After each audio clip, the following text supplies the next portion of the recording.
Google Meet, shouldn't it?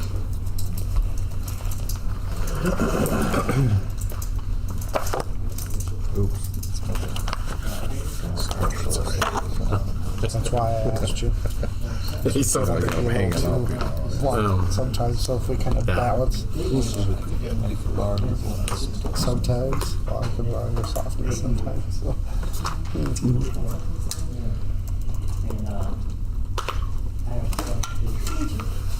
Right around, I mean, I did it myself today, I mean, he's a big daddy. I mean, big, he's in the safety truck, I see, I mean, he's a good keeper. And of course, that, you know, some everywhere, there's wildlife, you know, they tell, there's always some stupid idiots somewhere around here. Okay. And we still- Just keep it tomorrow morning. Oh, I see what you're asking. Yeah, that was the international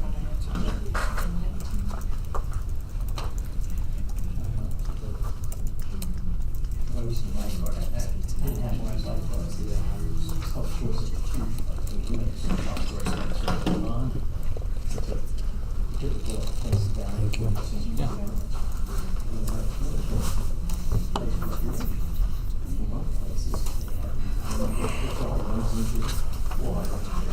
Of course, the alligators were We're gonna have a quorum. We don't right now. That's why I asked the question. He became the arm.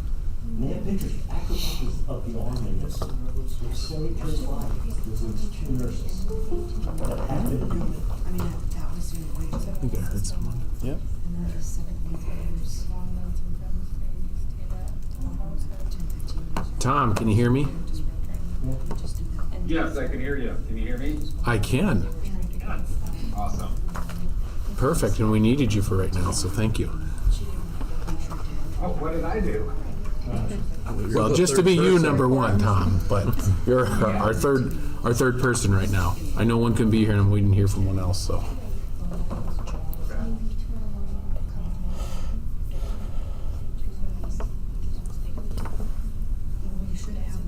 So yeah, speak up if you don't. We can hear you, Okay. but I have you on Google Meet here. So we do have one. We do have a quorum now. Yep. Okay. All right, it's 5:30. I'll call the Sibley Ocheyedan May 18th meeting to order. First item of business would be approve the agenda as presented. Motion to approve the agenda. Just, Would there be a second? I think I heard back from both I'll second. Josh. All right, it's been moved and seconded to approve the agenda as presented. All those in favor say aye. Aye. No, they said they'll do it. All those opposed? Motion passes.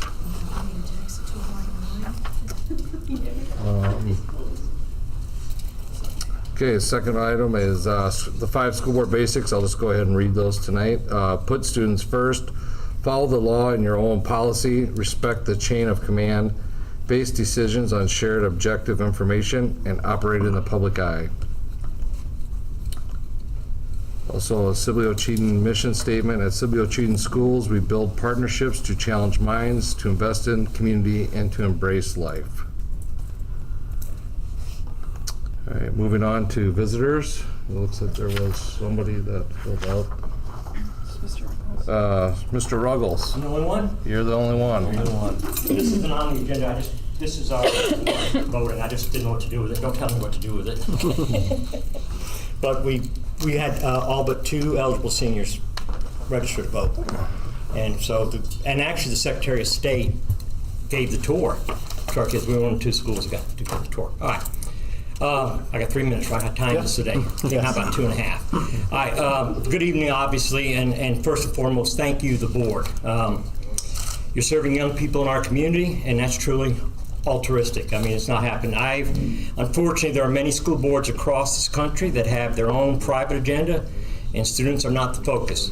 Thank you for not being one of those boards. When I was completing my master's many years ago, a question on the final exams asked, what is education?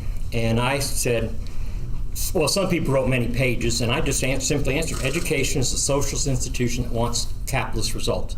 I turned it in, I got it right. So, he said, that's a good one, and then I have to write all those pages. We get so hung up on data, statistics, new and greatest, usually not new and never greatest. I know as a board you have rules, and some cannot be broken. I remember dealing with kids when I was a principal. You can't, these are the rules, this is what it is. But as a warning, our advice, or however you want to take it, or you frame it, school boards and administrators, there's right, there's wrong, there's black, and there's white. But dealing with people, there's always got to be a gray area. And when in doubt, always err on the side of the students, because they are our product. Be open to change, but at the same time, always have a devil's advocate. Unfortunately, Mr. Hertz has had me a lot. Be able to accept constructive criticism, because in the end, people are our future. And you're like an umpire at a baseball game. No matter what you decide, half are going to love you, half are not going to love you. That's just the way it goes. And the last part may sound it's about me, but trust me, it's not. I'm just using the story to make a point.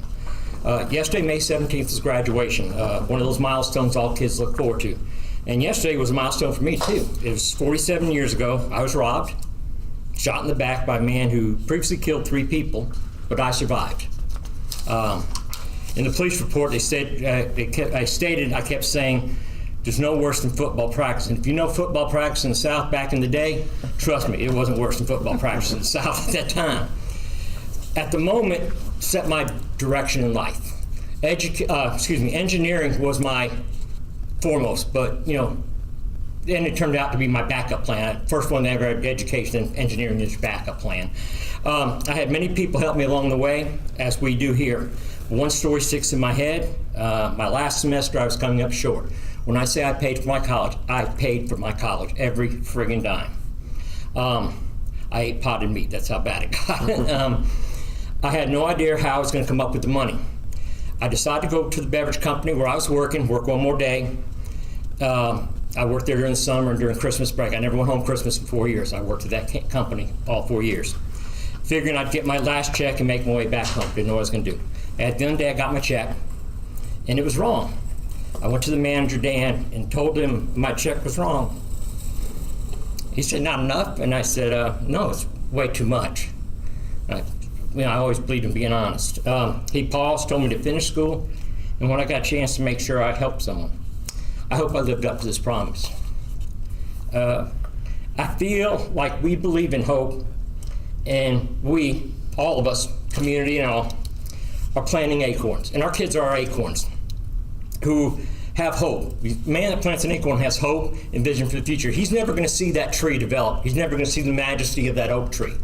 We're planting acorns now, and I hope they reach their full majesty, majestic selves by what we do here today and here in this school. So we must believe in hope and in our students. I want to say my last year, I love Stratford High School. I helped start. My last year was horrible. I've had a great 9 years here, and I want to thank you, and thank you, board, for being so supportive of everything we do. Okay? That's it. Did I get under 3? Okay. Thank you. Thank you, Mr. Ruggles. All right. So moving on to the consent agenda items. There was just a few more bills that we added today. And the audit report, the hard copy of our audit report, you guys can take those with you and read as you want to. Because we've gone over this, right? Yeah, we went. Yeah, we had the PDF, we just didn't have the physical Yeah. version, correct. Okay.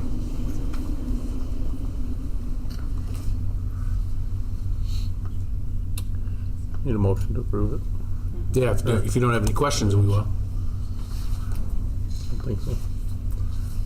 Make a motion to approve the consent agenda. I'll second. All right, it's been moved and seconded to approve the consent agenda items. All those in favor say aye. Aye. All those opposed?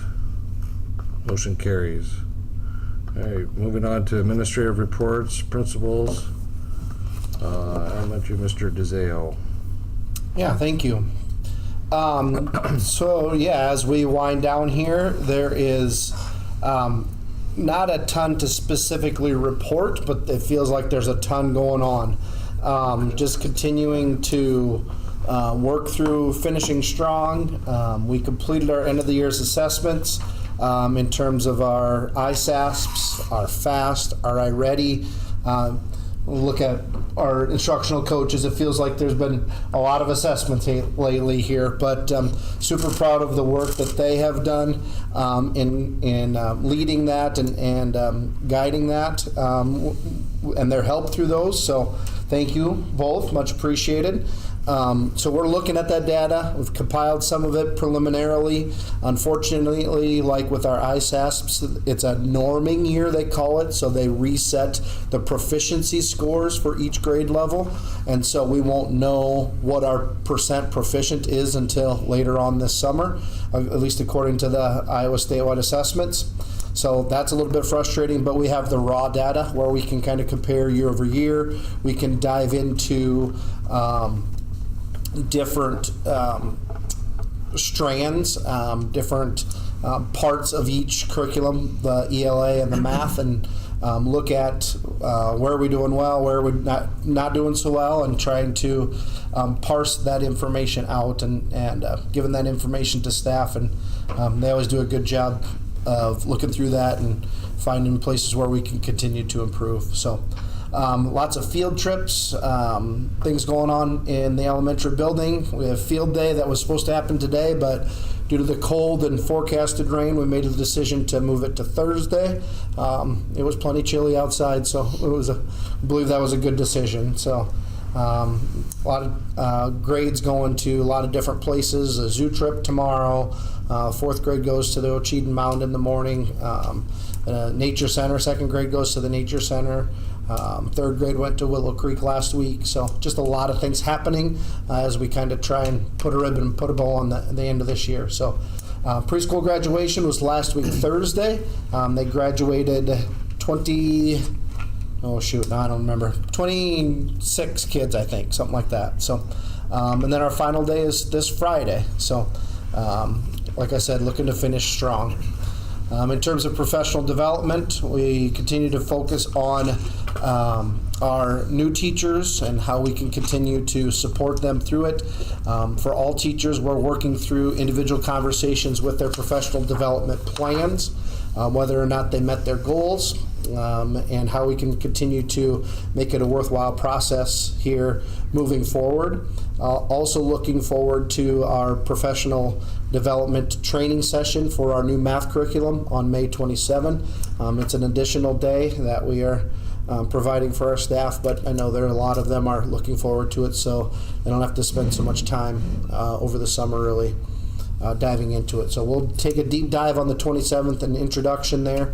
We're fortunate where we've done a little bit of that stuff, gotten into that information with our iReady diagnostic, but we'll jump further into it here with our classroom mathematics and see how we can get those two items to jive and to match up. So, and then at the end of my report is our staff attendance, daily and PD wise. So, any questions?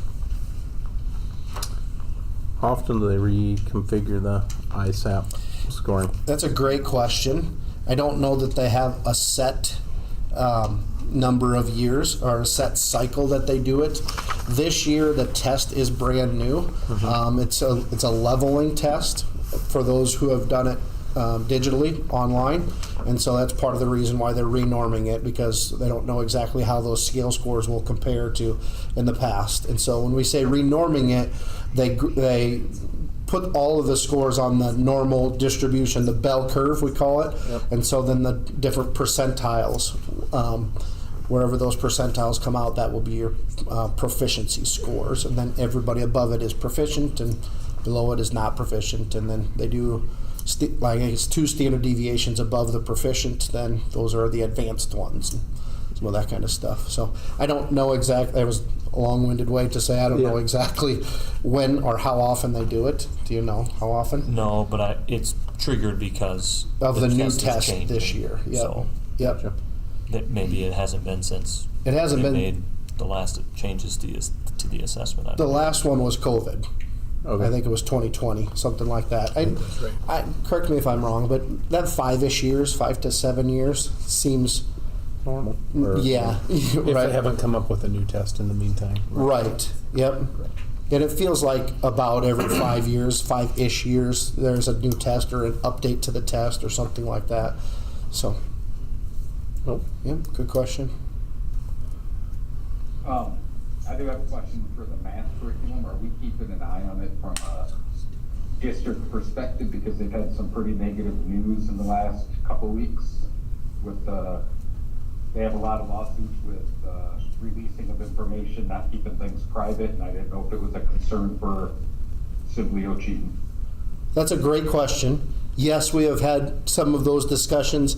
I already put out or sent us an email, and they acknowledged that some of that is going on, but also reassured us that our data is safe and is not getting out there. To answer your question, Tom, yes, we are definitely keeping an eye on that and how that kind of moves forward. Okay, perfect. Thank you.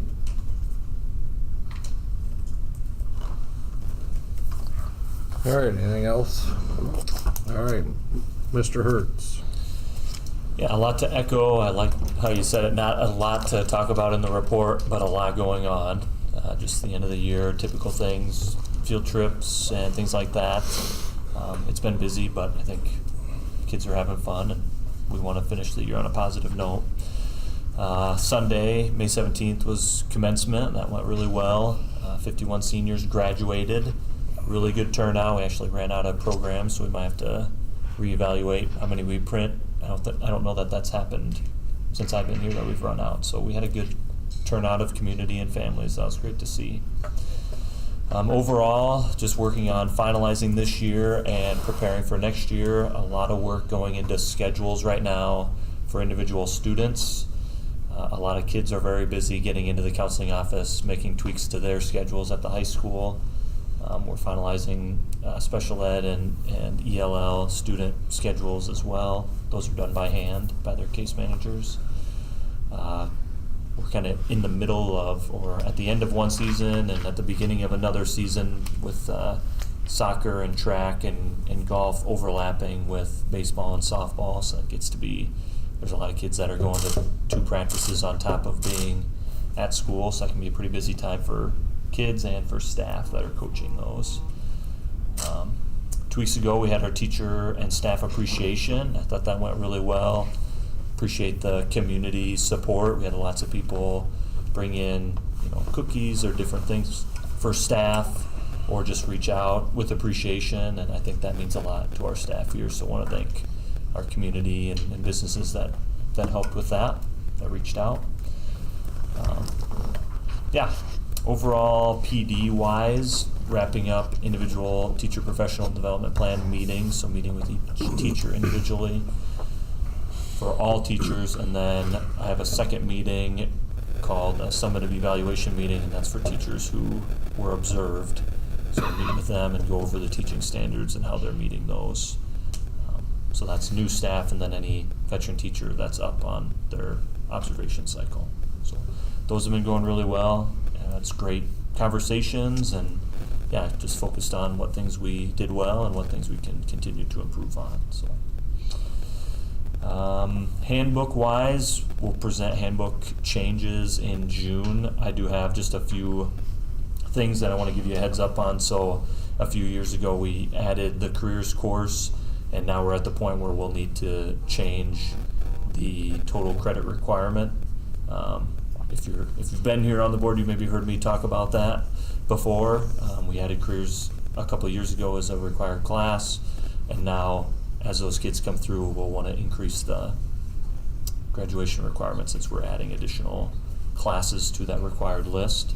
That's one of them, and then I just have some tweaks to attendance that I want to put in the handbook as well. So I'll cover those when we go over them in June, but wanted to give you a heads up. Those are things I'm thinking about.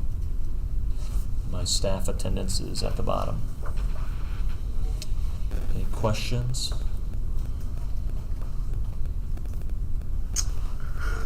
No, I don't. I guess one thing, going back, I don't remember if it was last meeting or a couple meetings ago, as far as like our graduation percentage, right? Like kids that have left, you know, Yep. when do you get that number? So, Or when's- that comes out on our school performance profile, Mhm. and that's typically like end of September usually. Does that sound right? In the fall. Yep. Gotcha. And I don't know if, so a big chunk of that score is based off of your proficiency, Mhm. and with them renorming, and that might not be till June. I've heard as late as August, which would be bad if it was that late, but yeah, so that might, maybe Push it that'll back. push it back a little bit, but yeah, typically late September, they'll Yeah. send it out. Yeah. So we'll get a, look at this year's graduating class, kind of their overall Yep. percentage for that 4-year rate. Yep. Perfect. All right, anything else? Okay, we'll move on to superintendent report from Mr. DeZeo. Yeah, I'm going to keep it brief and won't read everything that's on here. And some of the different things that you can see and read, and I'll focus more on talking in the 2-minute thing and at the end, or in the discussion portion, excuse me. A few things I did want to point out that I had talked to you about in the past and moving forward. Spent a fair amount of time with the work on the auditorium, and so I did approve it. It was under the spending threshold, but I just put it on here that we do have someone coming in to do the work to replace the auditorium curtains and the riggings and things like that the curtains are on, obviously not the lighting and everything like that. And so we did some back and forth. We've met with them. Greg's done a lot of work on it. But we are moving forward. So I just attached that to give you as an FYI. But since it was under 50 and it was kind of time sensitive to get us on their schedule, I moved forward with that. So just kind of making you guys aware. And we've talked about that in previous board meetings, but just talking about that. Spent a lot of time on talking about different things in insurance, whether that's talking about staff with HSAs or our insurance for next year or breakdown insurance. And as those things come in or are finalized, we'll keep you updated on that. But it seems like we've been spending a fair amount of time on that type of stuff. And the rest's on there. I won't read it all verbatim. So that's all the thing I forgot. May 26th at noon, we'll have a special board meeting. At noon, it shouldn't only take more than a couple minutes, but just to amend the budget for this year, we need to have it done by that so we can have it published according to timelines in terms of buying out the 2 buses that we've talked about and approved, and then with the new bus leases a year ago, not realizing budget-wise that we'd be doing it in this fiscal year budget. And in that category, it'll put a slight us over, so that's why we're amending the budget. Nothing that you weren't aware of, but just making you aware. So at noon on May 26th, which is excuse me, next week Tuesday, and I'll send out a link ahead of time and we can do it remote, and it should only take a few minutes. That's all I have. Okay, any questions for Mr. DeZeo? All right, moving on to board committees. Didn't have anything to report there. All right. Recognition of excellence.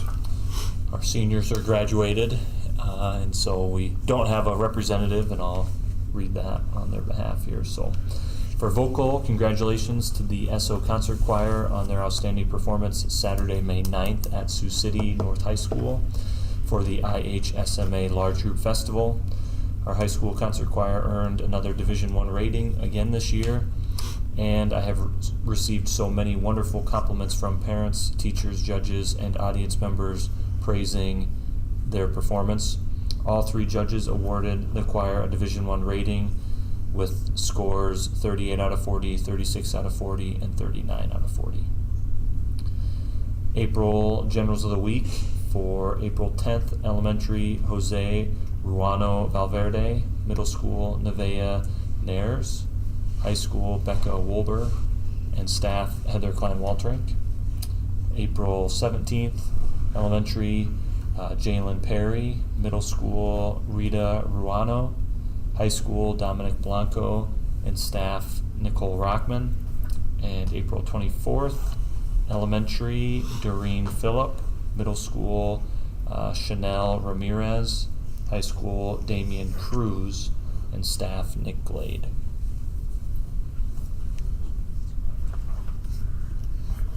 Alrighty. Thank you for doing that. Moving on to discussion items. The NASA students presentation. Yeah, so just with scheduling and things when they met and with everything going on, this was the night that worked for them to present. So we have a few members here and they have a little presentation they're going to go for you. So those that are here for NASA, come on up.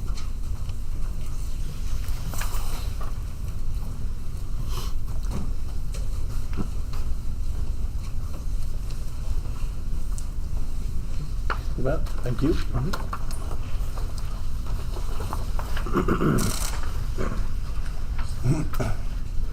Sorry. I'll give one between you two. Thank you. Thank you. Yep. All right, go ahead.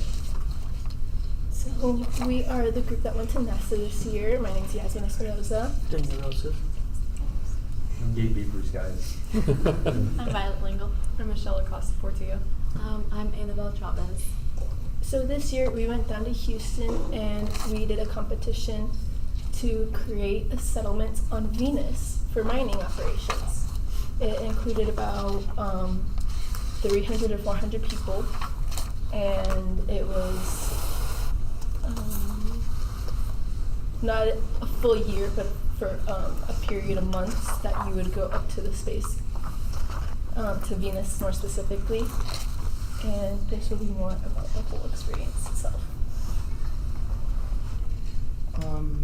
Day one, we went traveling, sightseeing. We went on a ferry ride. We had lunch at the spot, and then we went to the beach and shopping for like souvenirs and stuff. And then we arrived at Gilruth, where we slept. The guys slept in the gym, and then the girls slept in the ballroom. And then on day two, we got a tour in the open ceremony. Or the JSC tour is like a gift shop place, or like you get tours, and we got to see a Saturn V rocket and many other activities. And then opening ceremony, there was like a speaker that spoke to us and then gave us some information. And then we got split up into 4 teams, and we all got separate teams. Yasmin and Gabe were the only ones that were alone on their teams. I was with Michelle, and then Violet and Annabelle were together on their teams. And then we got to choose our names, and we got specific names for those. So day 3 and 4. Day 3 was mostly like classes in the morning. So we had, I can remember right now, there's like a human waste product class. There was like management classes and just a whole variety of classes that covered most of the main topics that you'd be learning or using skills of in this project. And as the day went on, we did our classes, and then we started the competition, and it was kind of just organizing ourselves for that first part of the day, and then deciding like what we were going to do first and making sure we had everything in order. And then over the night, starting around like I think 7-ish is kind of when at least our group got orientated, and we figured out like, okay, we know exactly what we're going to do now. We just got to build on top of it. And then a lot of us stayed up through the night and worked on our project, and we all had different roles in that. And then we got to the last day, which was day 4, where we presented. So we came in front of the judges, and group by group, there's 4 groups in total. We all presented, and you have your request for proposal here, and that kind of goes over what they told us that we had to have in our presentation. This is what we were working on. And then there's another packet there that has a bunch of like the people that we had to present to. And so then they announced like our winners, and we took pictures, and we all went home and stopped in various places to eat. It was a good time, and came home. So there were some highlights. So we ate at the Spot the first day we got there, and that was very good. I got a vanilla shake, and that was amazing. We saw jellyfish on the beach. We saw 2 of them that were dead, and Daniel pretended to eat it. And then we went to Buc-ee's. I think we went there 3 or 4 times. And then we saw lizards in the Groover Center. We saw 1 dead one and 1 alive one, and a kid actually got an award for taking it outside. And then day 2, we went to the JSC. So we did like VR. We got to see Mars and a bunch of stuff, and we got to see Saturn V. We met the keynote speaker, and we got to figure out where we were going to settle. And then day 3, the morning was just classes, and then just team dynamics, and then the rest of the day was just figuring out individual team stressors and stuff. And then day 4 was the actual presentations. That was very nerve-wracking, and we actually revealed the team winners. So it was actually Yasmin was on that team, and then we actually got to sleep that day. So What we learned in 3 ways. Academically, we learned how to improve our research and how to work as a team, and kind of take everyone's opinion into our project or area of the project. Personally, we had a lot of stress indicators. I know Annabelle and Violet's team was very stressful. Yeah, I think it was just a lot of different people and learning how to work with each other and manage our emotions while trying to, not make anyone else feel bad.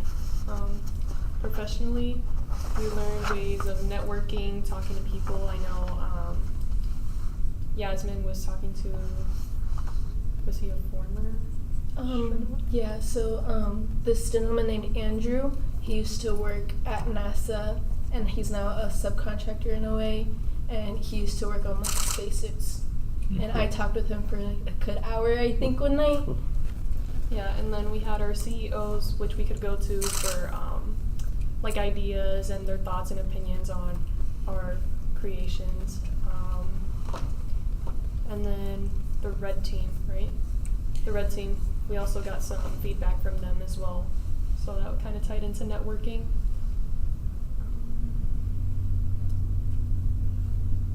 A lot of time management.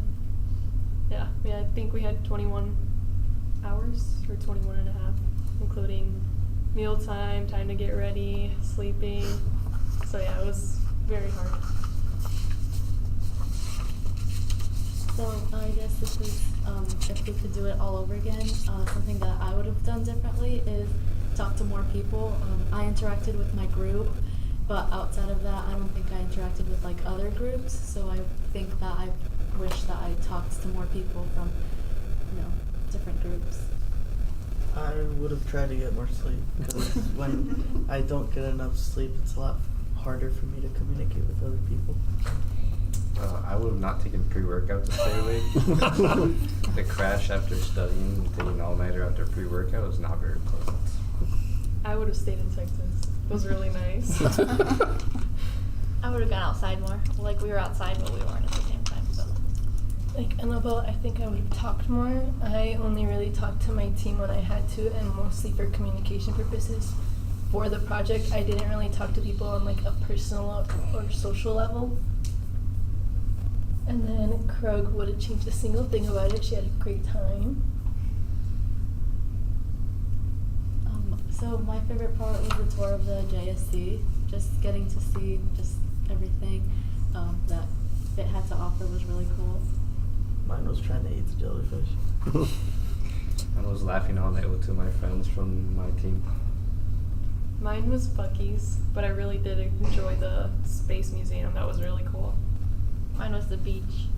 And then mine was conversation with, like I said, Andrew.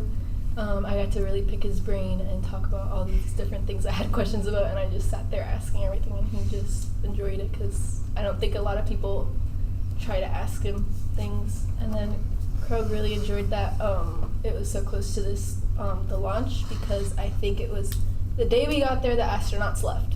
Then the day we left, a book signing was going on, and then 2 days later, they launched Artemis 2. So it was like so close to us being able to see anything. But a little bit more on the competition itself. I know I was part of automation, so I really focused on the appliances you'd use, the technology you'd need up there, the amount of it, where it would be coming from. Daniel did. I was part of automations and operation, so I was jumping between the two, helping out this other group and then this group with communications and stuff. But with the groups, it was just a lot of communication between automations and humans. It just made it more complicated because then you had to wait for one of the other groups to get done with something so you could continue on your research on one of your projects. But with that little bit of stress of when they're gonna get done and it kind of just made the whole entire thing a little bit more stressful. My small group managed essentially the cost. I can't remember the name for it, but it was cost management basically. So what we did was we went around, we had quotes for everything, and we conveyed that information between our different groups within our bigger group and made sure everything was lining up and we were staying at like a decent budget. We're not spending like trillions and trillions and trillions of dollars to do something a couple billion could. And in our spare time while we were waiting for those quotes to come in, we kind of just kept the group flowing, all the information between other groups, made sure everything was working smoothly between everyone. So I was a part of humans, so we kind of just dealt with the sewage and like what everyone was going to eat and just kind of dealing with waste management pretty much. I was also a part of humans. I mostly did like our furniture and stuff, so I did foldable furniture so we could maximize our space and use it for what we needed and like emergency things. So like if one hub, let's say there's a leak, they'd have to move to a different hub and we'd have to have the ability to house those people, including like food and where they're going to stay and hygiene and all that. So I was also a part of humans, and I guess just like piggybacking off of what they're saying, humans, we basically just have to make sure that everybody, like the space settlement is livable for humans and also comfortable. Obviously, I don't think humans would want to go like to a different planet and do work if they're uncomfortable all the time and like unhappy. So that's basically what we had to do.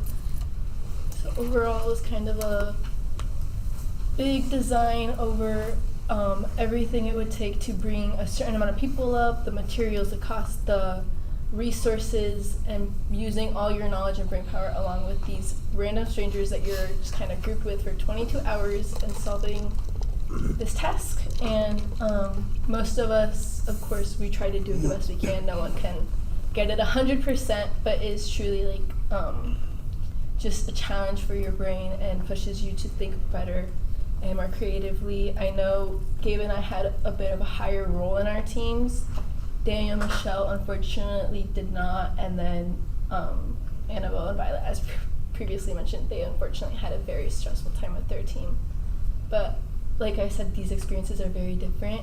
Me and Daniel went last year, and I would say that was not the same at all, but you learn new things every time. But thank you. So can you say what JSC is so that they know what the JSC is? Yeah, so JSC is the Johnson Space Center. So that's the whole campus of where they train, the touring areas, the Gilruth Center where we stayed at, where they have more meetings at, or like a gym at even. And I know Michelle mentioned red teams, and we didn't really explain what that is. So red team was when a group of adults or volunteers would come in to see the presentation you had been working on, and it's not the final presentation, it's just kind of the preliminary work you have set up, and they kind of just act like the judges and show you where you need help and give you that advice so you can kind of be like, oh wait, like, yeah, we didn't really focus on this and we focused way too much on that. But yeah, that's what Red Teams was kind of a sample judging. And then how many kids are on a team? So each team has about 30 to 40 kids, I'd say. And we had 6 schools, including us from Sibley. We took all one bus. And then kids from Texas. I don't know how many schools, but I think it was about 100 to 125 kids. Mhm. So yeah, and the presentation itself was like 35 minutes and then a 15-minute Q&A after. And you had a total of 35 slides to 40, depending on like resource slides. Any questions? So you were on the winning team? Did I catch that Yeah. right? You were? My team, I don't know what we did. I think we did an underground settlement with artificial sunlight, and we had like, what's it called? Nuclear reactors for our energy and like different things like that. I was going to ask what you did about the atmospheric pressure problem. Yeah, there was a lot of things. Like we had to create our own like magnetic field and figure out how to do that. We definitely had to figure out atmospheric changes. Like we had to figure out a way to get like repairs out in the like open. So like we had to create automation that could withstand that. So those could go out rather than risking the lives of humans. Do you want to mention what Sean created? Okay, so there was this like absolute genius kid. He created a he designed his own airlock system, like schematics and everything. He probably had originally like 3 slides and like paragraphs and paragraphs and paragraphs on it explaining everything. Like it was crazy. Eventually got down to like maybe 1 paragraph and 1 crazy like cool diagram. But the red team, they loved it. Oh my gosh. But that was one of the biggest things of our project, was definitely the airlock system. And it was kind of like, it was an airlock system adapted to the atmosphere of Venus specifically, which really helped us get some points. So I think for the most part, each team had their own like specialty in one area, and they kind of showed it. And like they had probably the design, we had an airlock, and these two definitely had their own too. I don't know, you've got to ask them. Daniel and Michelle were supposed to present, and then someone presented for them. It was not good communication on their team part.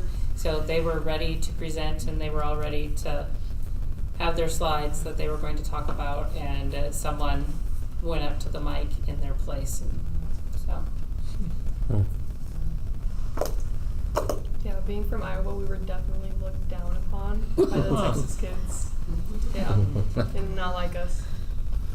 Yeah, for my specific group in operations, they would call us corn hicks because I was a bunch of corn, you know. But yeah, they were just like, they just looked down upon us because we were from Iowa and they were from a bigger state. And it's definitely difficult, but we definitely did show them that just because we're from Iowa, it doesn't mean that we're as dumb as they think. And the guy who created it, what's his name again? Norm. Sorry. Norm. Norm, yes, Norm. So Krog knew him luckily and told us all about him. He was this sweet old guy that basically ran the competition and set it up. And he was the one who included kids from Iowa because he realized that kids from Texas don't really think about what people need, as in food, water, and other things like that, how we think of, especially in such an ag-heavy state.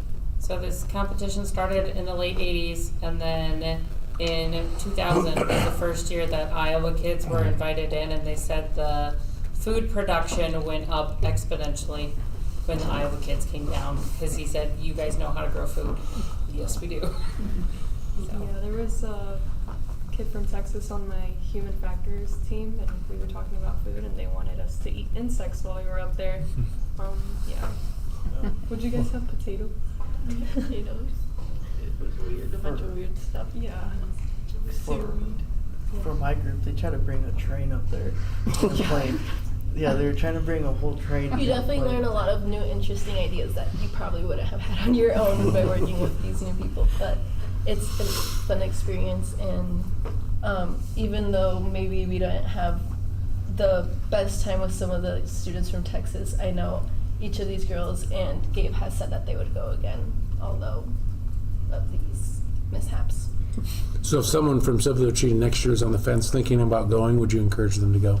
Definitely, it's experience. It was worth it? Yeah. Good.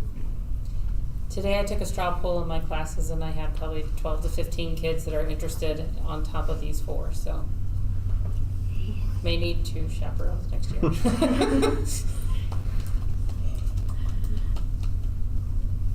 You guys got any questions for him? Very good. Oh, good job. Thanks for representing us. Yep. Yeah, thank you. Nice job, everyone. Collect your reports back. Yeah. Thank you. You bet. Thank you. Yep. All right, moving on to curriculum, presentation, instructional coach. So Katie Schroeder and Barb Williamson are here, our 2 instructional coaches. I'll let them come forward. That's a hard act to follow. Yeah. Haven't built any robots lately. How about you? Nope, Thank you. I have not.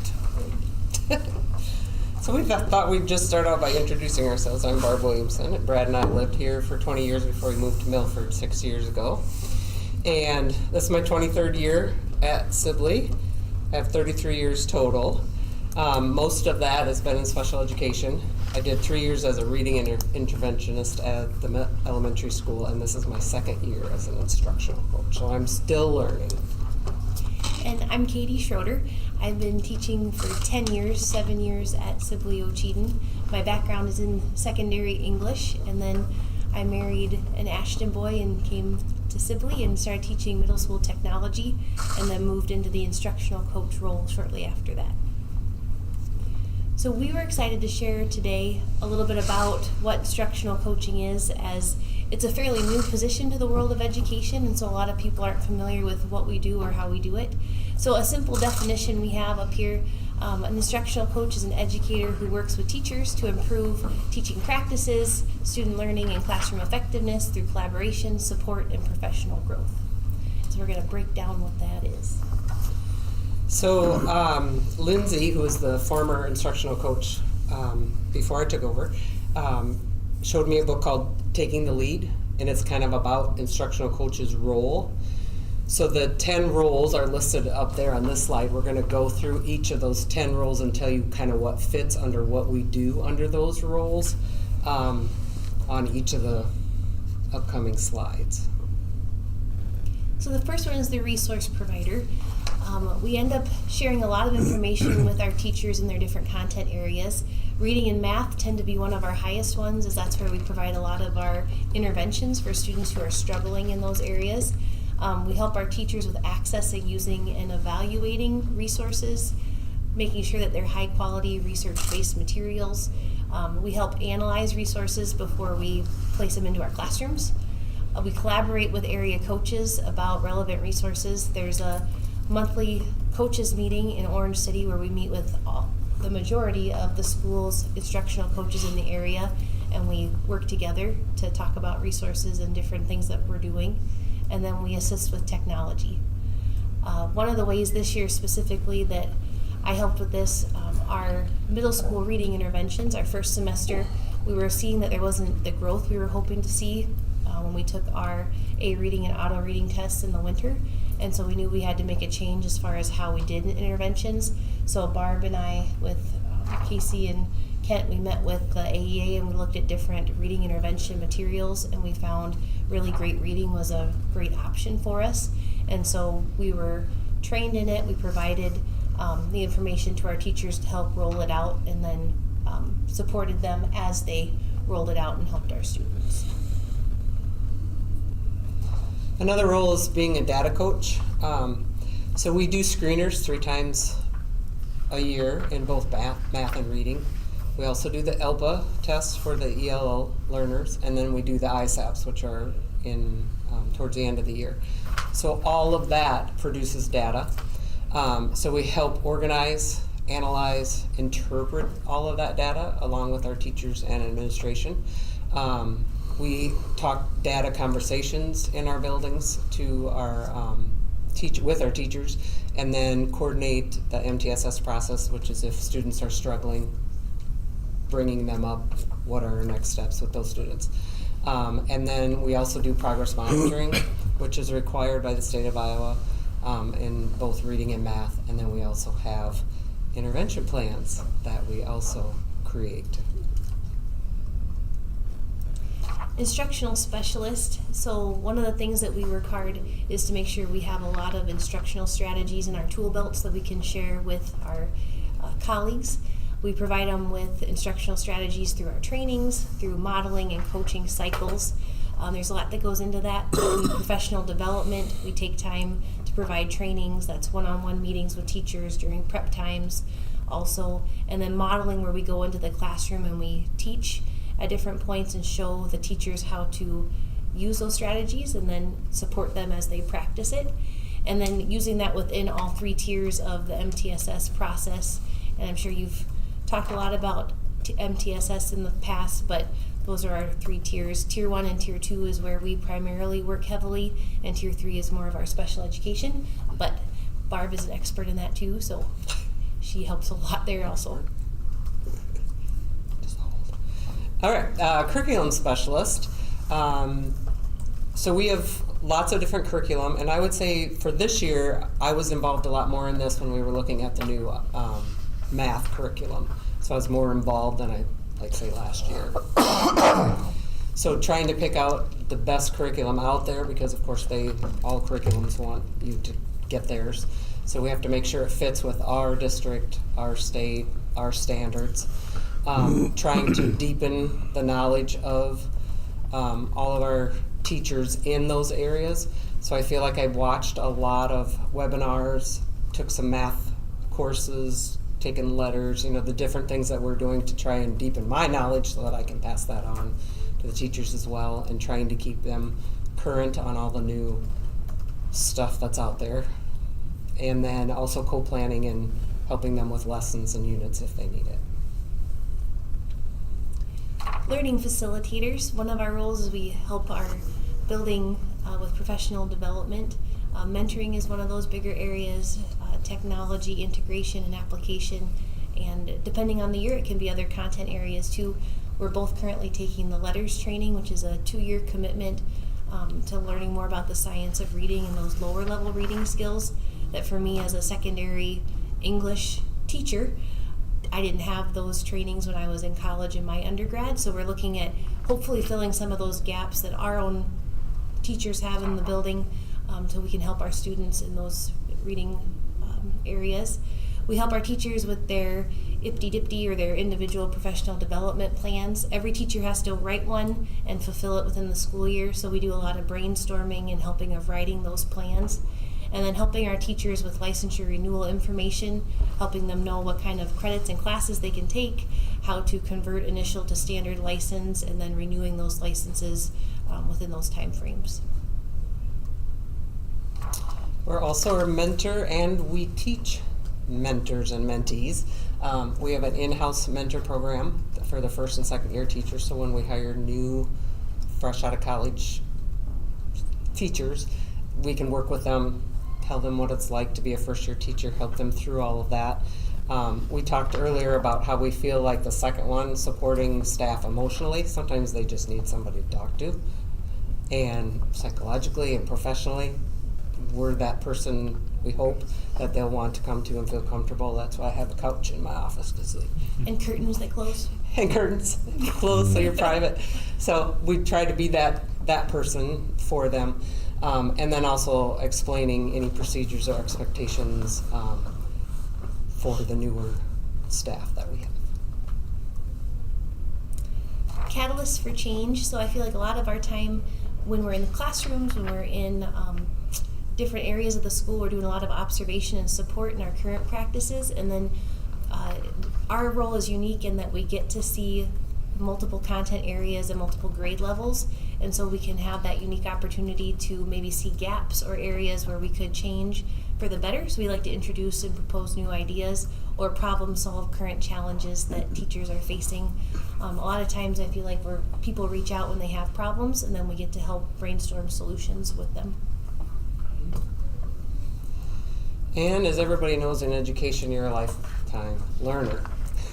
So I feel like I've read a lot of books to try and figure out what this position is, even though it's different in every district, trying to figure out what I can do or what other people do and learn from that, and be a model to the teachers, showing that even though I'm seasoned, I'm still learning, and it's always good to keep learning new things. Like Katie said, we're taking the letters training. And I also did what was called the flexibility formula, which is another free. So these trainings are free through the state of Iowa because they would like many teachers to be trained in these areas. And they're kind of the foundation. Quite often you hear people say, all teachers, even math, reading, science, art, you are actually a reading teacher first, even at the secondary levels. So it's very good to have some of this training and learning as your background so you can help students grow. And then when I entered into the role, I started my master's program in teacher leadership, which is specific to curriculum and instruction, and then completed that in 2024. So just finding a lot of ways to become better in our roles so that we can be better for our teachers. And then teacher is also one of our roles. So Barb and I find that each year it depends and differs depending on the needs of our district, how we fill in teaching. Last year Barb did a Tier 2 intervention group with reading. Yes, Tier 3 special ed. Tier 3 special ed that she met with every day. Mm-hmm. Worked with them. This year I worked with our 7th and 8th grade math intervention group every day. And then I teach the CAPS program, which is the Center for Advanced Professional Studies, and I will assist more with our school to career program. So with the flexibility in our schedules, a lot of times we can help in the areas that are unique, that most teachers can't because of schedule restrictions. With all of that said, thank you very much for hearing us out tonight. If you have any questions, we'd love to answer them for you.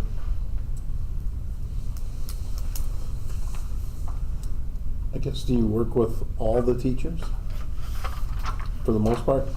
Not just, the math and the reading. I mean, it's science, it's social studies, it's Yep. the PE teacher if it needs. Yep, talked to Nicola quite a bit actually. Yep, No, yep, sounds all good. of them. So Barb is pre-K 4 and I am 5-12. Okay. So we are available to all the teachers in our buildings. Needed. Yep. Yep. Pairs do even. Yep. Yep. I'm gonna help them too. Yep. And is it scheduled, or as obviously with the mentoring program? Like, first, I'm assuming that's scheduled. Mhm. Is there anything scheduled with like seasoned teachers? I guess you'd say. Sometimes if we do coaching cycles or if they set up a meeting, I also attend grade level team meetings once a month for sure. So the second grade 3 teachers get together and I come to the meeting, Ken comes to the meeting and bring out things that Need to be worked on. Yep. So we meet with them too, and then we have staff meetings that are. And we'll also, in those grade level team meetings, we'll have some of the, they talked about data discussions. We'll have some of those data discussions within that grade level team. How's the grade progressing? And they organize a lot of that and facilitate those discussions. Very good. A big chunk of your time is helping to develop our new teachers. Would you say that's fair? I mean, our first, second, third, even I'd say fourth year teachers are typically the staff that still need that support, reassurance, the emotional support, I think, is a big part of that too.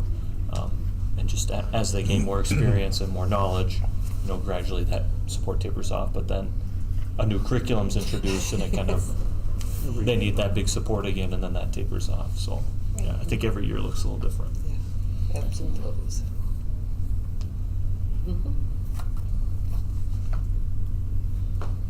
Yeah, well, thank you for what you guys do. Thank you. Thank you guys. Yes, thank you. Thank you.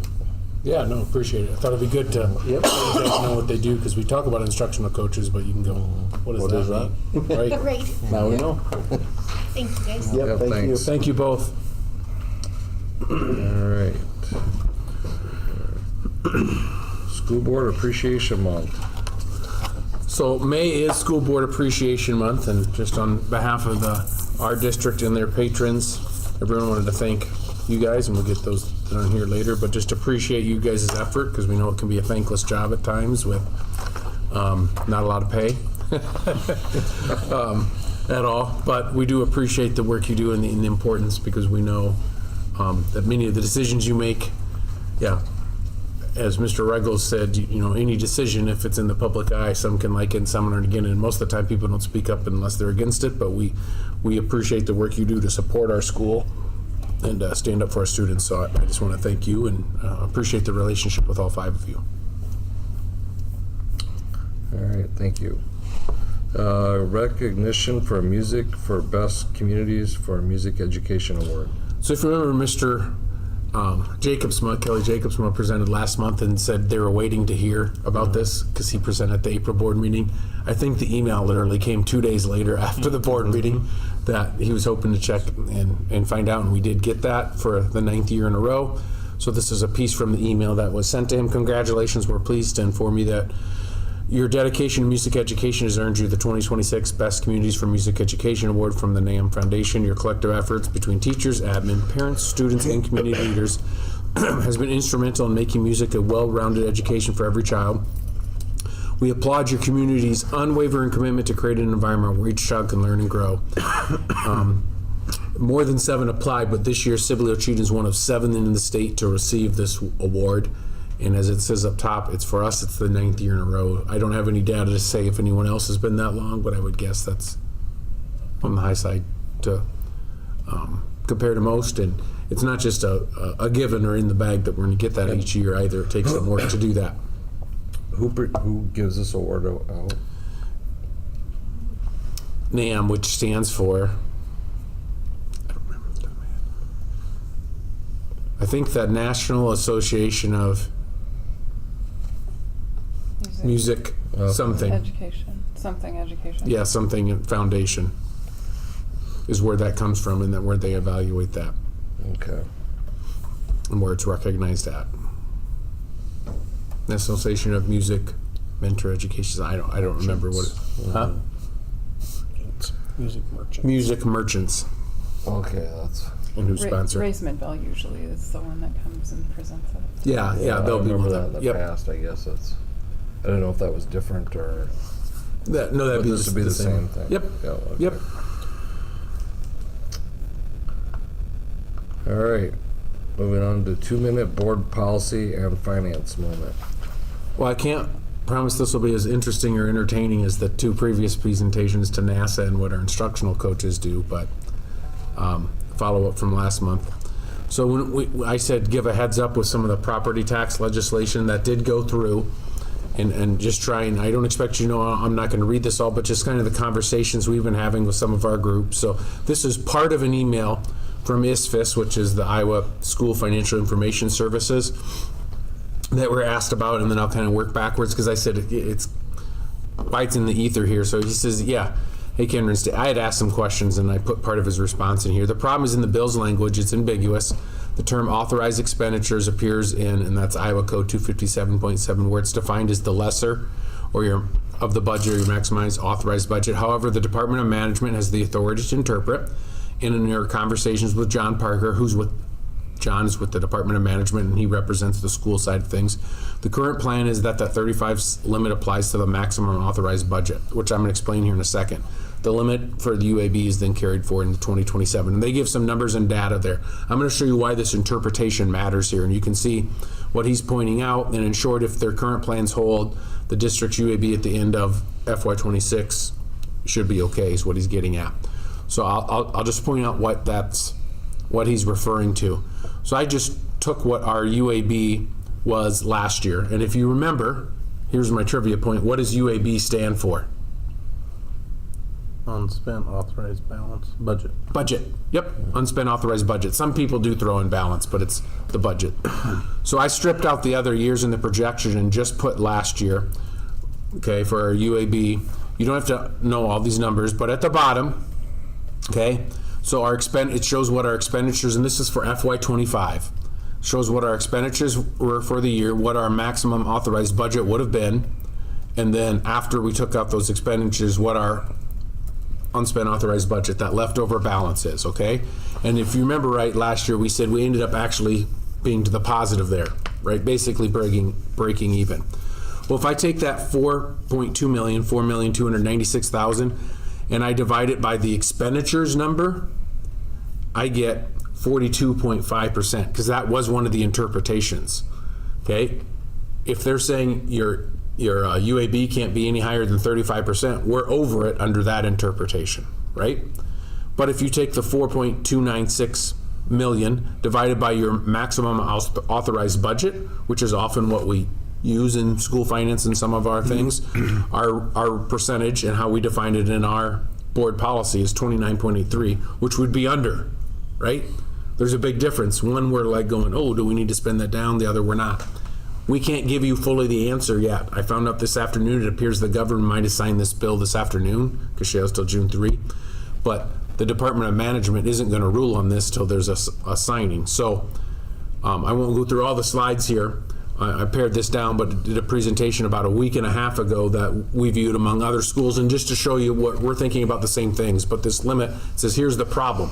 The legislation isn't signed yet. That was true as of yesterday, but I think it got I was told it was signed at like 2:33 this afternoon. So the DE and the Department of Management don't want to release any guidance on this until it's officially in law. So all these schools are going, well, what do we do? Do we need to spend down? Okay. For their part, they're looking at legislation and considering making a ruling on the number that's more favorable to us, the max UAB. That's the number where it would be at 29%. But everyone's putting this little asterisk. It's not binding. It hasn't been signed. It's subject to interpretation. No one wants to commit to anything until the law's signed. So that's kind of the problem all schools are in here. Okay? And so, as they said, and I've pared this down, but it's ambiguous. They have a good idea what they're going to rule on, but we don't know as a school. That's not a great situation. Everyone's dealing with that. Okay, so what do? Figure out what your cap is from FY26 and then guesstimate where you're going to be at the end of this year. If it's the UAB max, I think we're going to be okay. Okay, if we're under, we're great. I think we're going to be under. If you're over, it says you have two options. You do nothing or do something. Well, doing weird. Yeah, weird. This is the president. He said doing nothing. If you're just over that line, and Kendra and I were talking this through, you got to look at how much time are you going to spend to like spend that down and think that through. Is really that amount of effort, as like to say, is the juice worth the squeeze? Putting that amount of effort into it, the disadvantage is lost forever. If it's something larger, there are neighboring districts having conversation because they have a bigger unspent balance percentage-wise than us. But I think we're at the point we're okay. The advantage of doing something is you might put yourself and don't lose that authority, but you got to think through and you got to know what that looks for your 5-year projection.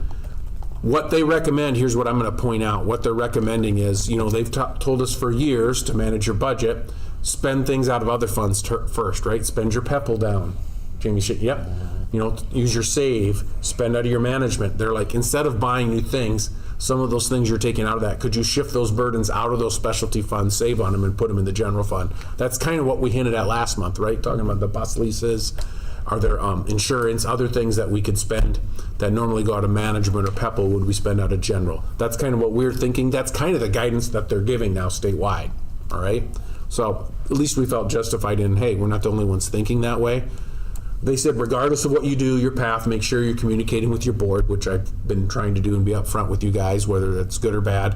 And they said, especially if you're going to spend more out of your general fund, there's a good chance that you're going to need to amend your budget. Here's the problem with that. We don't know how they're going to rule yet, and you're supposed to notify the papers and have your amended budget by the end of May, because the fiscal year ends June 30. Kind of puts you in a tight timeline, right? You can also overspend and not amend your budget, and then it appears as a audit comment in your audit. At this point where we're at, I don't think we're going to do anything out of the ordinary. I think we're sitting okay. If they end up with the ruling going back here and rule out of our total max authorized budget, and we're at 29%, even if our unspent balance goes up at the end of this year, which I think it could, projection-wise, we still should be okay. The long and the short, under the new ruling. I was going by a different assumption last month because they hadn't given any guidance yet. Under this new guidance, which no one's committing to, but if they stick with that, I think we'll be in a good spot. That's the long and the short of it. So going back, I'm closing these tabs here, sorry. Whoops, gotta go into a board meeting. Going back with that, some things to consider that I don't even think the legislature's thought through. Our CAR, which is how we determine where we ended the year, the certified annual report for a fiscal year, is it, even though the year ends June 30, usually it's not finalized till September. So we could make some spending decisions, but we don't know how officially we're gonna end up till roughly September. We have some estimates, but we don't know how that's gonna all go. Also, for tax purposes, the cash on hand is what we have on hand, so when you're spending your cash down, you can't levy for, overspend to get your UAV down and put yourself in a position where you don't have enough cash, because we can't levy or ask for any more cash next year. So you have to be aware of that. And starting next year, fiscal FY27, the way the payments are coming from the state, the timing's coming differently. They've previously in the past been paying them over 10 months and usually starts in September. Now they're paying us 3 months at a time, but starting in July. So the timing of cash is going to look different in the next fiscal year from the state side of things. And then, like I said before, amended budgets, typically, if you're going to amend your budget, you have to do it by May 31. The time frame is not great there. So that's a lot of information, and sifting through this all, basically looking at all, what I'm saying is what we're looking at doing is sitting pat and not doing anything. We are doing the bus leases. Yes, we are. Yeah. But we would pay those out of our normal funds. We're not looking at paying them out of general. We're not looking at paying for them out of general, like I had mentioned last month, that we could do. We'll still do yes, we do everything as normal, but we'd pay for it like we would have before. I don't know that we're gonna shift anything additional to the general fund at this point. But that would be an option. So is our May 26th meeting then part of the reasoning behind this also, or could we potentially have another meeting if they go into like June 3rd with their ruling? So go back to your first one. Our May 26th, the special meeting for the amended budget is not really related to this. It's related to the bus purchases, but to the fact that we're buying 2 back and going on new leases will put us over the budgeted amount from a year ago in that category, if that makes sense. That's why we're doing that, kind of unrelated to this bill. Yes, we potentially, if we decided we have to do something and we know it ahead of time, would have to do another amended budget if, for that purpose. I don't see that happening right now. If we could find it out in the next few days, I guess we could make an additional amendment for the May 26th meeting. But really, there's not time to do another meeting after that. I mean, it's May 26th. You gotta have it published and notified. Like, we couldn't even make the timelines in terms of notifications and the 10 to 20 day window, like we're by that. So we'd probably have to have other discussions on just spending more and taking the audit comment or something. And I'm not saying we're gonna do that, I'm just. Nope, I was just more curious. Yeah, you're right in terms of we're at crunch time. I'll put it that way. Is the audit comment viewed as a negative? Or is We've it had just it there? before where we Yeah. accidentally went over, so I And mean, it's okay. And I would guess that if people choose to spend down their authority, most of them will have an audit comment just because of how Versus- late it is in the whole process, yeah. So we would be the only one.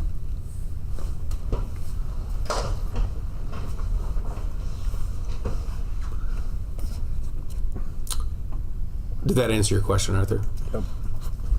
Okay, anything else that I can ask or answer on that, excuse me? I will keep you updated as things progress, but that's where we're at right now. Okay. Alrighty. All right, moving on to new business. Consider approval of new contracts. Have 2 to approve, Mitchell Winterfield to be the head boys basketball coach, and then Josh Terpstra to be the assistant girls basketball coach. I guess I didn't specify, I was just assuming they're both at the high school level. Is Mitchell a teacher here? Or what? No, he is not. I had to ask who that is. He would not teach here or anything. He is currently teaching at, I asked Amy this, at the Netherlands Reform School. He's a teacher that and continue doing that, but then he would be a coach here. Okay. He's not teaching in our system.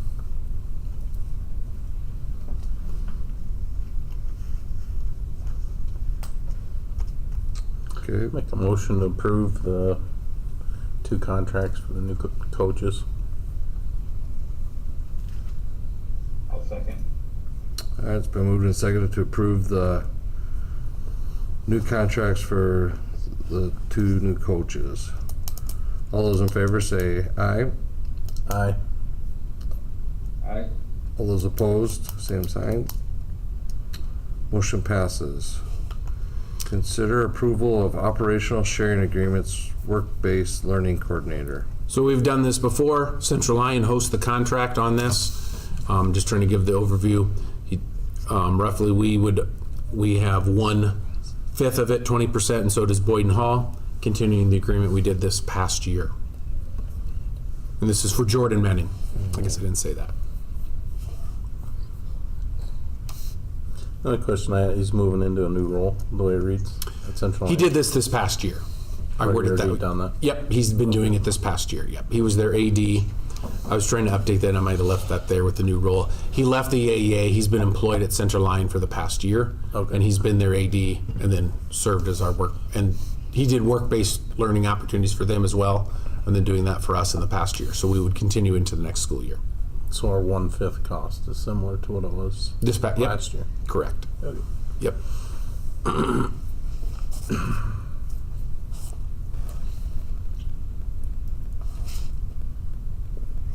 All right, any other questions?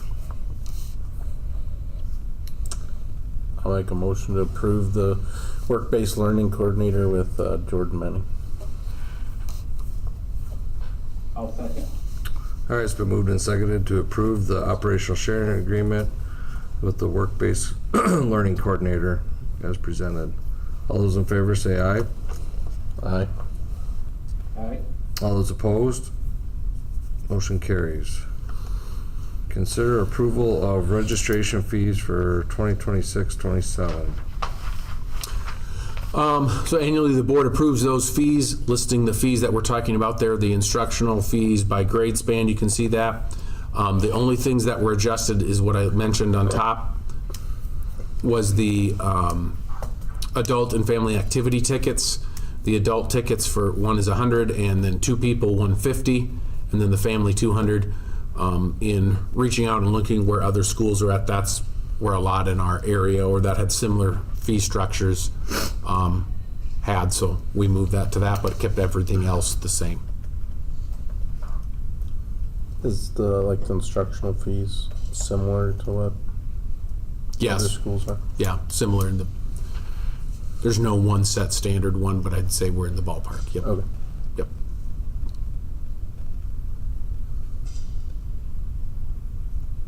And we haven't adjusted it in years.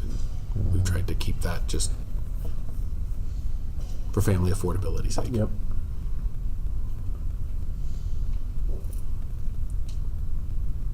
Make a motion to approve the registrations fees for 26-27. I'll second. All right, it's been moved and seconded to approve the registration fees for 26-27. All those in favor say aye. Aye. Aye. All those opposed? Motion carries. Consider approval of adult lunch price for 26-27 school year. So really, we have minimal control over this, other than if we want to set it higher. The USDA sets that annually, and they have that for the rate for next year at $5.14. So we're proposing to choose to set that at $5.15, just so that we don't use pennies or anything like that. And then just as an FYI, I put this in here, but the adult breakfast price is $2.30. That's not set by the USDA. So that is the recommendation for the adult meal price.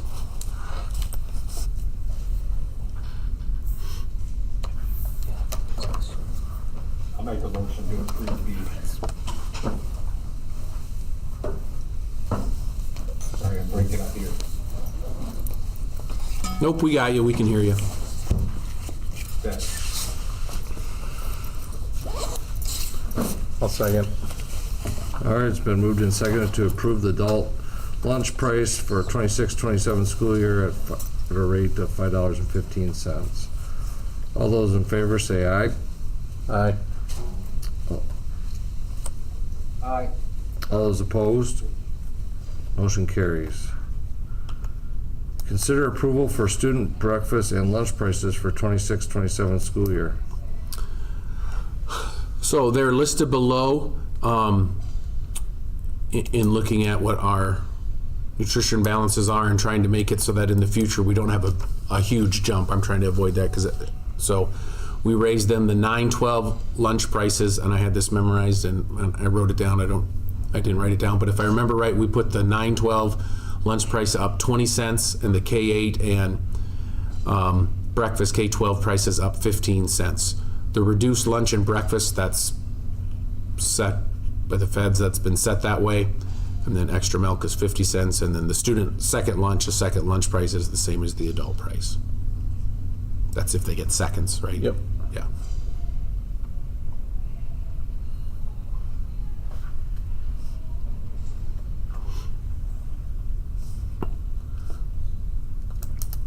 Make a motion to approve the student breakfast and lunch prices for 26-27.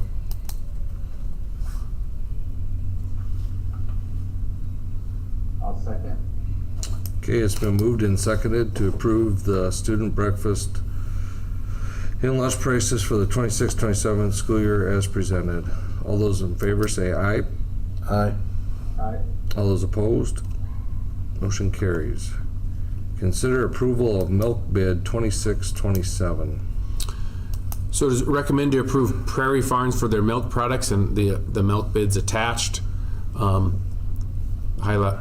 Carla did the work on this and kind of highlighted the prices and the recommendation, and you can see that and what they are. But the recommendation is to go with Prairie Farms.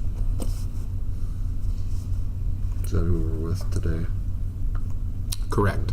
Okay. Correct.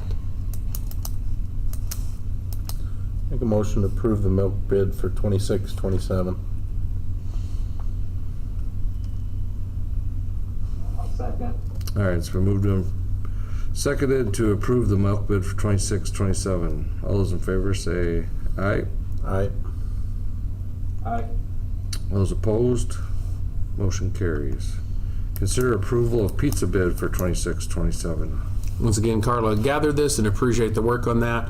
The recommendation, you can see the matrix here, but this year is to have Pizza Hut to do that. Yes, we have had that in the past, and she sought 3 bids, but only 1 came back, and that was a competitive bid. So the recommendation is Pizza Hut. Make a motion to approve the pizza bid for 26-27. I'll second. All right, it's been moved and seconded to approve the pizza bid for 26-27 as presented. All those in favor say aye. Aye. Aye. All those opposed? Motion carries. Consider approval of 26-27 Vista Iowa contract. Vista Iowa is the accounting and payroll software that we use, and there's a variety of other things on there. The only change from last year is last year at this time we wouldn't have had the time clock plus component added onto that. We did that in the middle of the year, if you kind of remember. We switched it in December, if I remember right. So that's on there as well. So the cost for all the packages that we use through Vista for the next school year is $15,496. Is there anything you wanted to add, Kendra? Nope. That's pretty fair, right? Yep. For description, do you guys have any questions?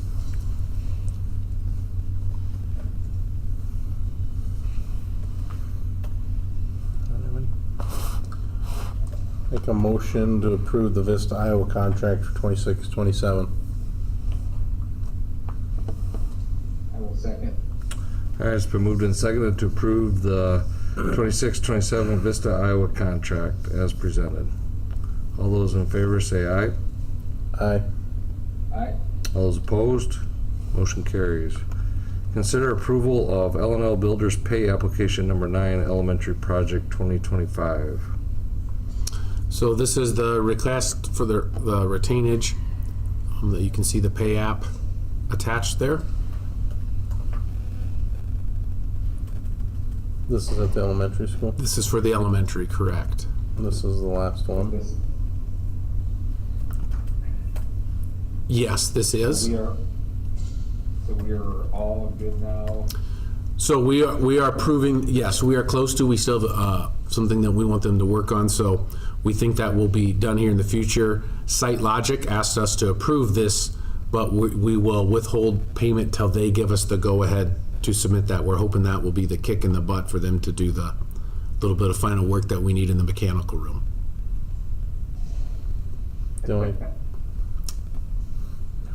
Okay. Does that make sense? Makes sense. Yeah, it's because, we're not going to authorize it without board approval. Yep. And they know that. And they know that, but we're not going to submit this without SiteLogic signing off on it. Sorry, Tom, I cut you off. It's like you're dangling a carrot, huh? Yes. The only other question I had, do you remember what the change order was, Stan? Let me look. Is it the boiler? Where does it say that? Well, on the bid, it just said it had a change order. Oh, I just was curious what that was. That was one of two things. That was we took care of the boiler, so I think I know what that has to do with. So they had to come back and inspect. Do you know what I'm learning this? Dampers are? Mm-hmm. Okay. That wasn't part of it. We have dampers that were built into the roof above the existing heat pumps and everything, and some of them need some additional work when the third party commission. That's why you have a third party commissioning agent go through and don't just have the vendor sign off on it. Mhm. And so that's where that was coming from, the additional work that they requested to have done. I believe that's where that's coming from. Okay.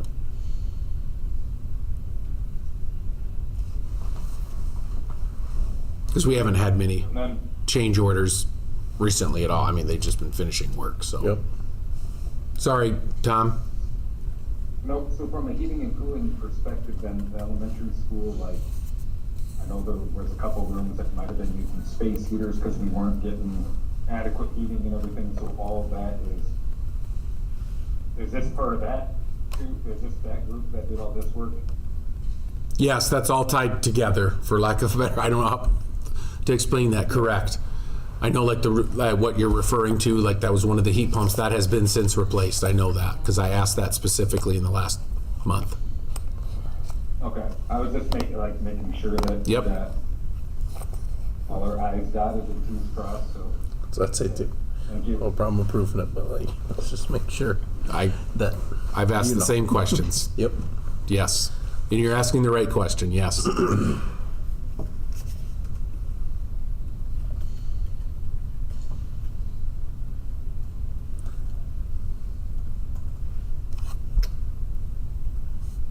Anything else?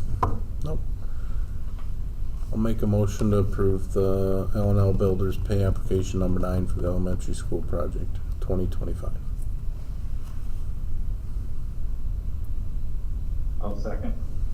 All right, it's been moved and seconded to approve L&L Builders pay application number 9 for the elementary project in the amount of $151,279.99.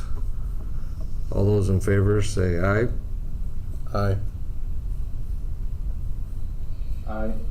All those opposed? Motion carries. Second reading of board policies with changes. First reading was last month, and since it's a content change, I put it on here for the second reading. This is the one that's just dealing with the rotation of when we have our annual review of the policies. If you remember, I just upped that so it made more sense and balanced them out a little bit more. You just gotta do it twice. Yep. Right. Yep. If it's not typically what I do, if it's not a big content change, or if it comes from IASB, like a regulation to update to match code, I'll usually put it on there, say the first reading, and then skip the second reading. Waive the second reading, I'll usually say on those.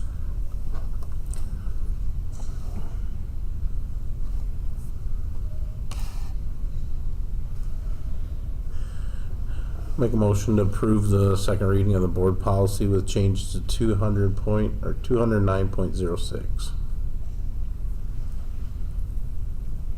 I'll second. All right, it's been moved and seconded to approve board policy with changes of 209.06. All those in favor say aye. Aye. Aye. All those opposed? Motion carries. Second reading of board policies with changes, 701.05R1. So this was the one with the financial metric that I've been talking about and thinking about and attached last board meeting, unbeknownst that there'd be legislation that impacts their UAB, but that was the one, basically the ratio, changing our acceptable range to be between 10 and 30% for our UB's target range to allow for the inconsistent funding from the state, declining enrollment, and the uncertainty caused by any recent school legislation that we approved last month, and this would be the second reading of that. Make a motion to approve the second reading of the board policy with changes to the 701.05R1. I'll second. All right, it's been moved and seconded to approve the second reading of board policy with changes, 701.05R1. All those in favor say aye. Aye. Aye. All those opposed? Motion carries. Consider approval of NCC partnership agreements. So the first one is for the, is my Screen lock though. So did mine. yeah, So did mine. must be assembly thing or internet thing here. So the first one is strictly to approve our agreement for the concurrent enrollment, basically the courses that students take through them to get college credit for, right? And really, we have to approve that in order to be able to offer it. Here's a summary of some of the updates. That's why I was pausing, because I knew the updates were here. And this was given to us by MCC. They updated their tuition schedule, which is what we pay for that. Shows the documentation of their existing practices related to the annual course approval. Requests for the districts to notify NCC in a timely manner if an instructor went past a background check. We currently don't have any that do that right now, so that doesn't matter for us. And clarification on expectations that students are subject to Northwest Iowa's academic policies regardless of the location, whether that's on campus or here. That was one of their big ones. That hasn't been an issue for us, but I'm imagining something that was an issue somewhere that they're putting that in. Other than that, it's the standard agreement we've had for the last several years.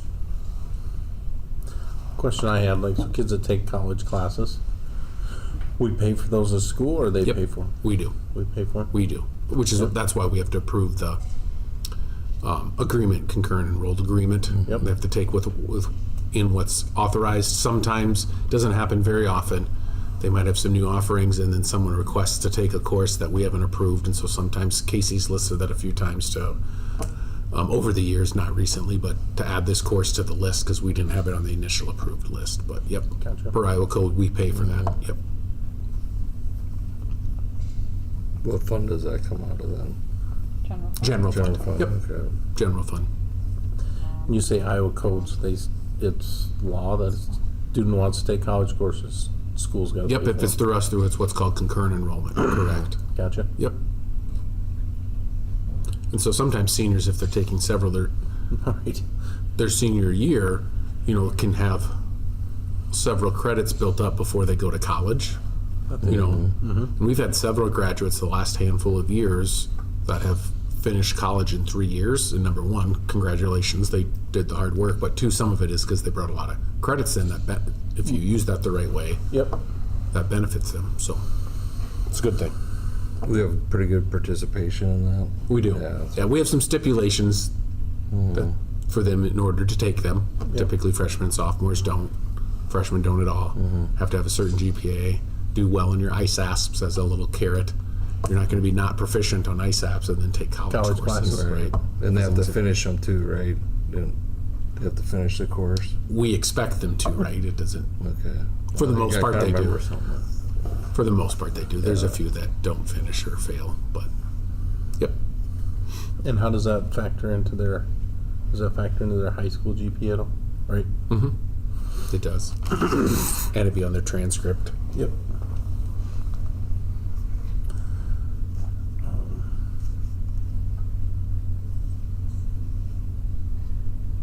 And it was the same with the alternative high school? A little bit different. I'll explain that when I say. We're just Two approving, no, good separate. question. We gotta We're just approve them approving the concurrent, yep, we gotta Okay, approve both sorry. separately, yep. My bad.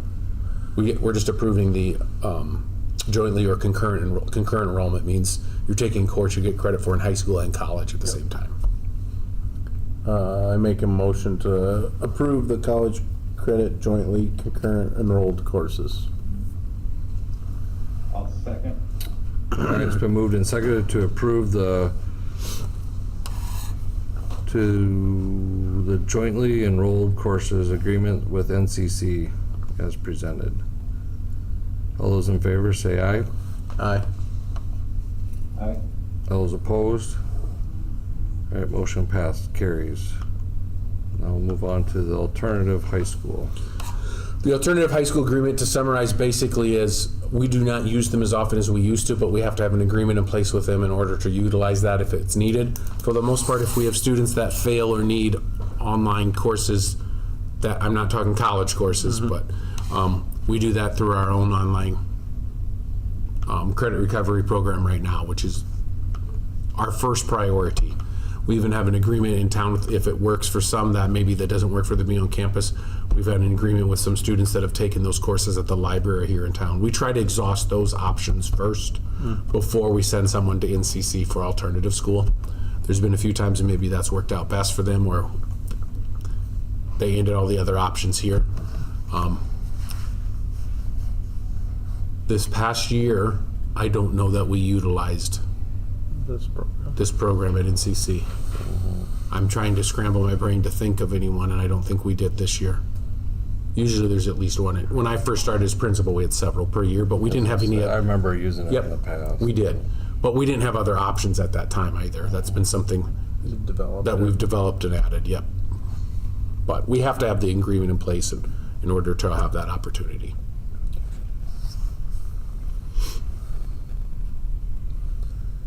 Make a motion to approve the alternative high school agreement with NCC.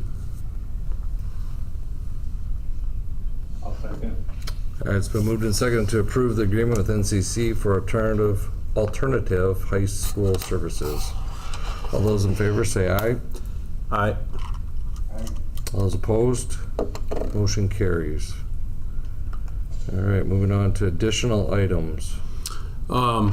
Hard to believe, but I listed August on here because I always put the next 3 meetings. So June 15, July 20, and August 17. As of right now, those are all the third Mondays, and they appear to work. If they don't, or that Kendra and I have a conflict, we'll let you know. But that's what we're planning on. And then the special board meeting is May 26. When we publish it, I'll send out a Google link like we did the last time for those contracts, and literally it should be a 5-minute meeting. The notice has been published in the paper because you have to do it 10 to 20 days ahead of time, and that has all been taken care of. So those are our next meetings. All right, talking points.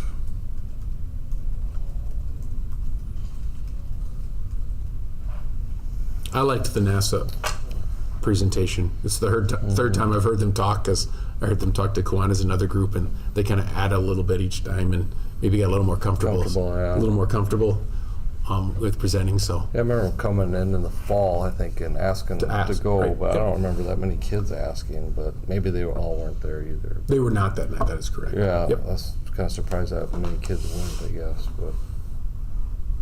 Well, then what you want to tell them their challenges, well, welcome to life. Yeah.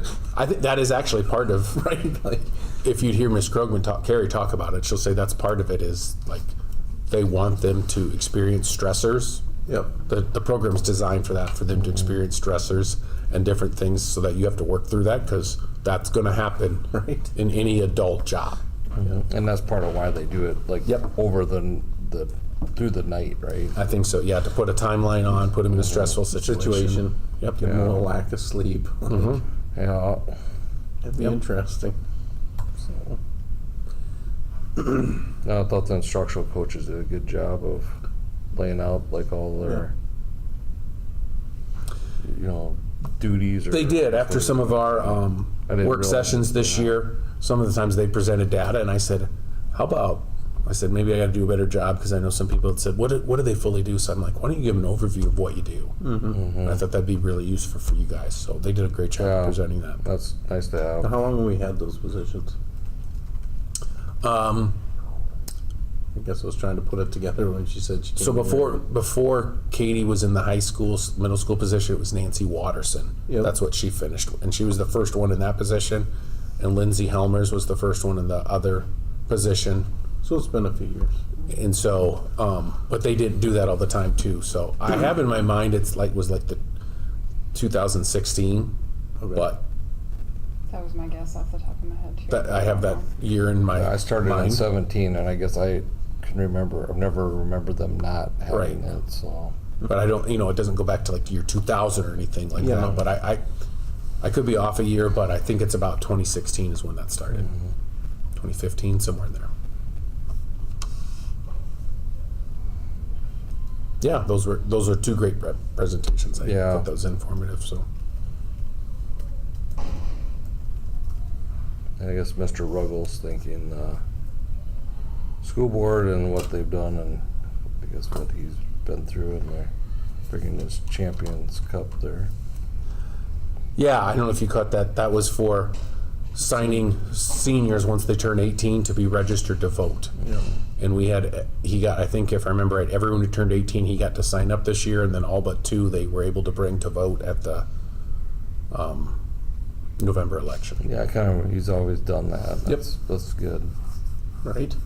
Yeah. I mean, everyone they put out they're required to do lip service, but he actively tries to follow through. Yeah. Yeah. So, Anything else, Tom? The only other thing would be great job with what our band programs, our music programs, 9th year in a row. It was good to officially be recognized for that. So yeah, absolutely.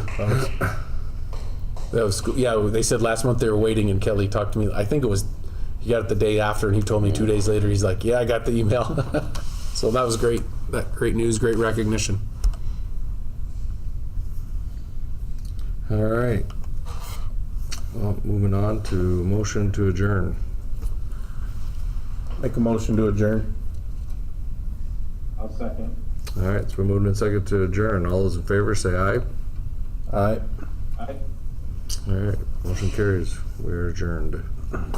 Thank you, for Tom. joining, Appreciate Tom. it. Yeah. Yep. We'll see you guys later. You bet. Bye.